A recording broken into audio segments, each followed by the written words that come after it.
Hello friends, welcome to police world. இந்த video எதுக்குன்னா, நேற்று தான் பிசி ஓவரால் ரிசல்ட் வந்து விட்டுருக்காங்க. ஸோ பிசிக்கு ஓவரால் ரிசல்ட் முடிஞ்சு அடுத்து மெடிக்கல்லாம் அவங்க ஜாப் போயிடுவாங்க. ஸோ நெக்ஸ்ட்டு பேலன்ஸ் என்ன இருக்குன்னா எஸ்ஐயோட ஓவராலும் அப்கமிங் டேஸில் கூடிய சீக்கிரம் வந்துடும். ஸோ அதுக்கப்புறம் டிஎன்யூஎஸ்ஆர்பி சப் இன்ஸ்பெக்டருக்கு உண்டான எஸ்ஐ நோட்டிஃபிகேஷன் வந்துடும். நோட்டிஃபிகேஷன் வந்ததுக்கப்புறம் நம்ம பரபரப்பாக படிப்போம், எப்படி வேகமாக போவோம் அப்படின்றது நம்ம எல்லாருக்குமே தெரியும். ஸோ அப்படி வேகமாக போயிட்டு இருக்கப்ப என்னென்ன தப்பு பண்ணுவோம், முக்கியமான ஏரியாவை கவர் பண்ணாமல் விட்டுருவோம், அப்படிலாம் நிறையா இது இருக்கும். ஸோ அந்த மாதிரிலாம் இல்லாமல் முன்னாடியே ஸ்கெடியூல் போட்டுருங்க. ஸோ ஃபஸ்ட்டு கொஸ்டின் கேட்குற ஏரியாவை கவர் பண்ணி முடிச்சு விட்றணும். சரிங்களா? இப்போ ஃபிசிக்ஸ்லேருந்து ஒரு 10 கொஸ்டின் வருது, கெமிஸ்ட்ரியில் 5 கொஸ்டின் வருது, ஓவரால் சயின்ஸில் 30 கொஸ்டின், சோசியலில் 37 கொஸ்டின். சரிங்களா? ஸோ இந்த மாதிரி எங்கே எவ்வளோ கேட்குறாங்க அப்படின்றத கரெக்டாக நோட்டீஸ் பண்ணி வச்சுருந்தோம். நம்ம சேனல்லே போட்டிருக்கேன் எங்கே எவ்வளோ கொஸ்டின்ஸ் கேட்குறாங்க அப்படின்றது. சரிங்களா? எல்லாமே ஸ்கூல் புக்கில் இருந்து தான் கேட்குறாங்க. ஆனால் லாஸ்ட் நடந்த 2023 எக்ஸாமில் 11th 12th 10லேருந்து 11 கொஸ்டின் கேட்டிருந்தாங்க. சரிங்களா? ஸோ அதையும் நம்ம நோட் பண்ணிக்கணும். ஸோ அதை நோட் பண்ணிவிட்டு நம்ம 6th to 10th வரைக்கும் நல்லா கவர் பண்ணி முடிச்சுட்டு 11th 12th படிக்கணும். சரிங்களா?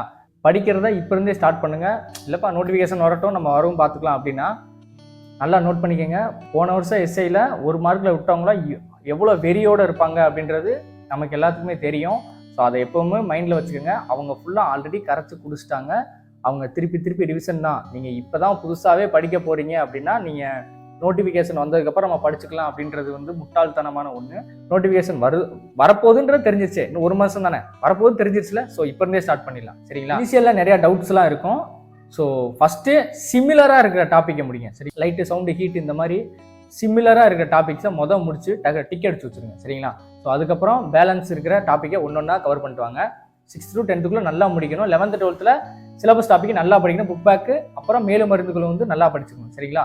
தென் அடுத்து என்ன பண்ணணும்னா, பேரலாக நம்ம காலையிலையோ இல்லாட்டி சாயங்காலமோ கண்டிப்பாக ஒரு 1000 மீட்டர் ஒரு கிலோமீட்டர் வந்து ரன்னிங் போயிட்டு வாங்க. ஸோ அது நம்ம மைண்ட் ரிஃப்ரெஷ்மெண்ட்டுக்கும் ஒரு ஹெல்ப்ஃபுல்லாக இருக்கும். சரிங்களா? உட்காந்து படிச்சுட்டே இருந்தோம்னாலும் பிரெயின் வந்து டயர்ட் ஆகிடும். ஸோ ஃபிசிக்கலாக நம்ம ஒர்க் அவுட் வந்து கொடுத்துட்டே இருக்கணும்.